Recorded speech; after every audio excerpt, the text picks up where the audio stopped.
नमस्कार दोस्तों। अक्सर लोग मेरी प्रशंसा करते हैं कि आप सक्लेंट्स की बहुत अच्छी देखभाल करते हैं।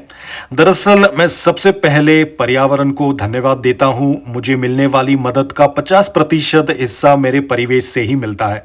बाकी 50% मेरी देखभाल पर निर्भर करता है, जैसे कि मैं अपने सक्लेंट्स को कितनी मात्रा में धूप देता हूं, पानी देता हूं और सबसे महत्वपूर्ण मेरी मिट्टी का मिश्रण कैसे बनाता हूं।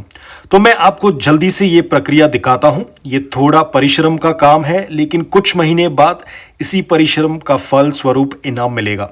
तो सबसे पहली प्रक्रिया है रेत को अच्छी तरीके से सुखाना है, क्योंकि जब हम इसे खरीदते हैं तो ये काफी गीली होती है। अगर रेत गीली है तो हम इसका सेकंड प्रोसेस नहीं कर पाएंगे।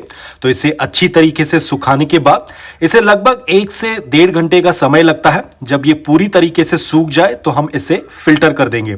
अब यहाँ पर मैंने नीचे एक ट्रे रखा है, तो जैसे ही ये रेत सूख जाती है मैं इसे धीरे धीरे करके इस ट्रे में डालने लगता हूँ। तो मैं एक समय पर लगभग 20 केजी रेत का इस्तेमाल करता हूं। तो आप सोच रहे हो कि ये तो बहुत सारी रेत है, लेकिन ये सारी रेत जो है हमें काम नहीं आती है, क्योंकि इसकी सेकंड प्रक्रिया जो होती है जिसे फिल्टरेशन कहा जाता है, उसमें बहुत अधिक मात्रा में जो है महीन रेत निकलती है। और इस रेत का कोई काम नहीं होता है, क्योंकि ये बहुत ही महीन है। तो इसे फेंकने के बजाय मैं किसी और चीज़ों में इसका इस्तेमाल करता हूं, लेकिन इसे हम अपने सक्लेंट सॉइल मिक्स में इस्तेमाल नहीं कर सकते हैं, क्योंकि ये बहुत ही ज्यादा महीन होती है। तो मान लीजिए कि 20 केजी की रेत में लगभग 9 से 10 केजी जो होता है वो ये महीन रेत होती है। तो अब ये लगभग पूरी तरीके से सूख चुकी है। तो अब हम इसके दूसरे पड़ाव पर जाते हैं, और ये होता है हमारा फिल्टरेशन।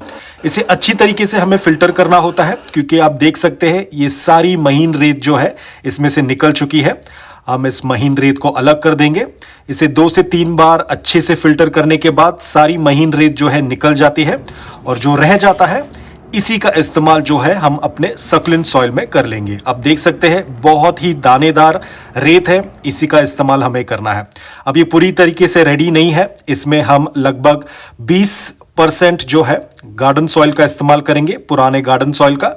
फिर इसमें जाता है थोड़ा सा पमिस।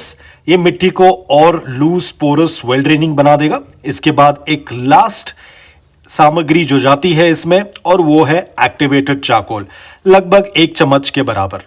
तो इस तरह से हमारा सक्लेंट सॉइल मिक्स जो है तैयार हो चुका है, और बहुत ही जल्द इसमें हम कुछ सक्लेंट्स प्लांट करेंगे।